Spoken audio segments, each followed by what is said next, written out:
Hello students, welcome back to Shubham lecturer channel. तो स्टूडेंट, इस वीडियो में हम क्लास 12 इंग्लिश ग्रामर से बोर्ड एग्जाम में 3 नंबर के पूछे जाने वाले एक इम्पॉर्टेंट टॉपिक के कुछ मोस्ट इम्पॉर्टेंट क्वेश्चंस के बारे में डिस्कस करेंगे।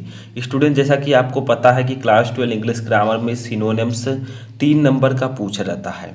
अब सिनोनिम्स क्या होता है, वो कौन से सिनोनिम्स हैं जो कि मोस्ट इम्पॉर्टेंट है और हर साल पूछे जाते हैं। तो देखिए, इस वीडियो में मैंने 15 यानी कि 15 मोस्ट इम्पॉर्टेंट सिनोनिम्स को इंक्लूड किया है।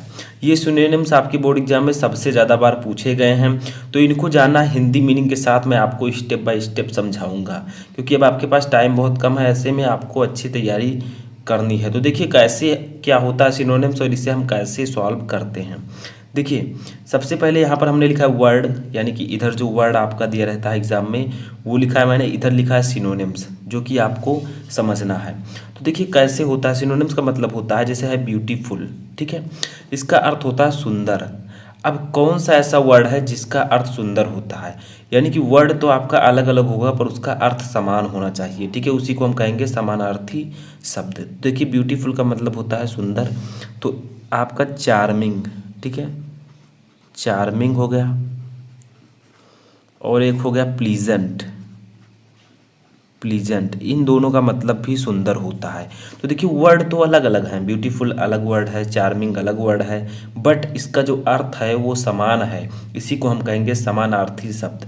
समानार्थी का मतलब समान अर्थ रखने वाले शब्द, ठीक है, समानार्थी शब्द। तो देखिए, सेकंड हमारा क्या है, कन्फेस। कन्फेस का मतलब होता है स्वीकारना, ठीक है, या स्वीकार करना। तो इसका जो सिनोनिम्स होगा वो होगा एडमिट या एग्री, ठीक है, इन दोनों का मतलब भी स्वीकार करना होता है। तो अगर कोई पूछे एडमिट का अर्थ क्या होगा, तो आप कहेंगे स्वीकार करना। एग्री का मतलब क्या होगा, तो इसका मतलब भी स्वीकार करना, और कन्फेस का मतलब भी स्वीकार करना। तो वर्ड तो अलग अलग हैं पर इनका समान अर्थ है, इसीलिए हम इसे कहेंगे समानार्थी शब्द, ठीक है। थर्ड देखिए हमारा है डेरोगेटरी, ठीक है। तो डेरोगेटरी का मतलब होता है अपमानजनक, ठीक है, अपमानजनक। तो इसका हम लिख सकते हैं इंसल्टिंग, इंसल्टिंग, या लिख सकते हैं हम ह्यूमिलिएटिंग, ठीक है, ह्यूमिलिएटिंग। इन दोनों का मतलब भी होता है अपमानजनक, ठीक है। तो डेरोगेटरी का मतलब भी अपमानजनक, और इंसल्टिंग या ह्यूमिलिएटिंग का मतलब भी अपमानजनक। चौथा देखिए हमारा है एंथ्यूजिज्म, ठीक है। एंथ्यूजिज्म का मतलब क्या होता है, तो इसका मतलब होता है उत्साह, ठीक है। तो उत्साह का आप लोग लिख सकते हैं जील, ZEAL, या आप लोग लिख सकते हैं स्प्रिट, स्प्रिट। इन दोनों का मतलब भी उत्साह होता है, ठीक है। तो एंथ्यूजिज्म का मतलब भी उत्साह, और जील या स्पिरिट का मतलब भी उत्साह, ठीक है। तो सेम है। पांचवा देखिए हमारा है ग्रीफ। ग्रीफ का मतलब होता है कष्ट। तो कष्ट का आप लोग लिख सकते हैं सॉरो या पेन, ठीक है, इन दोनों का मतलब भी कष्ट होता है। तो ग्रीफ का मतलब भी कष्ट, और सॉरो या पेन का मतलब भी कष्ट होता है, ठीक है। छठवां देखिए है हमारा हम्बल। हम्बल का मतलब होता है विनम्र। तो विनम्र का आप लिख सकते हैं जेंटल। जेंटल का मतलब भी विनम्र या सज्जन होता है, ठीक है। या आप दूसरा लिख सकते हैं इसका मीक। इन दोनों का मतलब भी विनम्र या सज्जन होता है। तो हम्बल का आप जेंटल या मीक लिख सकते हैं, ठीक है। तो ये आपका मोस्ट इंपॉर्टेंट है। सातवां देखिए हमारा है आइडल।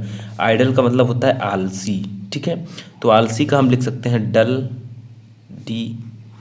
DULL, या लिख सकते हैं हम लोग इनएक्टिव, ठीक है, इनएक्टिव, या लेजी भी लिख सकते हैं, ठीक है। तो ये आपका डल या इनएक्टिव, इसका मतलब भी आलसी होता है। आठवां देखिए हमारा है ऑब्टेन, ठीक है। ऑब्टेन का मतलब होता है प्राप्त करना। तो प्राप्त करना का आपको पता होगा गेन। गेन का मतलब भी प्राप्त करना होता है, और एक आप और लिख सकते हैं वो है एक्वायर, ठीक है, एक्वायर। एक्वायर का मतलब भी प्राप्त करना। तो ऑब्टेन का मतलब भी प्राप्त करना, और गेन या एक्वायर का मतलब भी प्राप्त करना।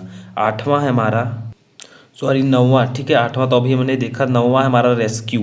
रेस्क्यू का मतलब होता है बचाना, ठीक है, या बचाव करना। तो इसका आप लिख सकते हैं सेव। सेव का मतलब भी बचाना होता है, या प्रोटेक्ट।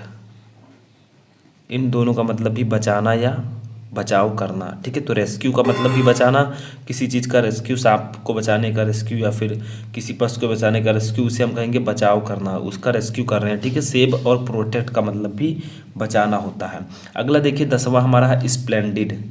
स्प्लेंडिड का मतलब होता है शानदार, तो इसका आप लिख सकते हैं मैग्निफिसेंट, कहीं कहीं आपने सुना होगा, ठीक है। तो मैग्निफिसेंट, या आप लिख सकते हैं इसका आउटस्टैंडिंग, आउटस्टैंडिंग, ठीक है। इन दोनों का मतलब भी शानदार होता है, मैग्निफिसेंट एंड आउटस्टैंडिंग, इन दोनों का मतलब भी शानदार और स्प्लेंडिड का मतलब भी शानदार। अगला देखिए 11वां हमारा ट्रिम्फ। ट्रिम्फ का मतलब होता है जीत, तो जीत का आप लोग लिख सकते हैं विक्ट्री, विक्ट्री का मतलब भी जीत होता है, ठीक है। और एक आप और लिख सकते हैं सक्सेस, इन दोनों का मतलब भी जीत या सफलता, ठीक है। तो विक्ट्री का मतलब भी जीत और सक्सेस का मतलब भी जीत, यानी कि ये दोनों के अर्थ समान हैं। तो ट्रिम्फ का आप लोग विक्ट्री एंड सक्सेस लिख सकते हैं। अगला देखिए 12वां हमारा है ट्रांसिएंट। ट्रांसिएंट का मतलब होता है अस्थाई, ठीक है। तो इसका आप लोग लिख सकते हैं टेम्परेरी, टेम्परेरी, या आप लिख सकते हैं मोमेंटेरी, ठीक है, मोमेंटेरी, इन दोनों का मतलब भी होता है अस्थाई। तो ट्रांसिएंट का मतलब भी अस्थाई और टेम्परेरी या मोमेंटेरी का मतलब भी अस्थाई होता है। अगला देखिए हमारा 13वां है, वो है विगर, ठीक है, VIGOUR, विगर। विगर का मतलब होता है ताकत, ताकत का आप लोग जानते हैं पावर, ठीक है, पावर का मतलब भी ताकत होता है। और स्ट्रेंथ, स्ट्रेंथ, स्ट्रेंथ का मतलब भी पावर ताकत होता है, ठीक है। तो विगर का मतलब ताकत एंड पावर एंड स्ट्रेंथ का मतलब भी ताकत। तो देखिए सेम है, इसमें से आप किसी एक को लिखिएगा। अगला देखिए 14वां हमारा वार, ठीक है।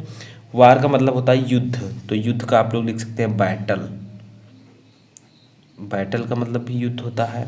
एंड आप लोग लिख सकते हैं इसका फाइट, फाइट का मतलब भी युद्ध होता है, ठीक है। तो वार का मतलब युद्ध, बैटल एंड फाइट का मतलब भी युद्ध, दोनों का जो अर्थ है वो सेम है। अगला देखिए लास्ट हमारा है, वो है जेनिथ। जेनिथ का मतलब होता है ऊंचाई, तो ऊंचाई का आप लोग जानते हैं HAIGHT, हाइट। हाइट का मतलब भी ऊंचाई होता है, ठीक है। तो जेनिथ का मतलब भी ऊंचाई, हाइट का मतलब भी ऊंचाई, ऊंचाई, और आप लिख सकते हैं एक समिट, समिट का मतलब भी ऊंचाई होता है, ठीक है।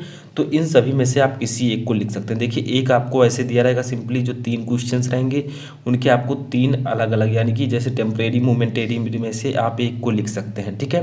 दोनों को भी लिख सकते हैं, लेकिन एक को लिखिएगा ज़्यादा अच्छा रहेगा, एक ही आपसे लिखने को कहेगा। तो ऐसे 3 आपके पास दिए रहेंगे क्वेश्चन, 3 का आपको सिनोनिम्स लिखना होगा, जिसके लिए आपको फाइनली 3 मार्क दिया जाएगा। तो आई होप कि आपको समझ में आ चुका होगा कि किस प्रकार से क्वेश्चन पूछे जाते हैं, आंसर कैसे देना होता है। और मैंने आपको इससे पहले भी एंटोनिम्स, सिनोनिम्स, डायरेक्ट इनडायरेक्ट सब कुछ मैं आपको ऑलरेडी पढ़ा चुका हूं। तो क्लास 12 इंग्लिश ग्रामर प्लेलिस्ट में जाकर आप देख सकते हैं।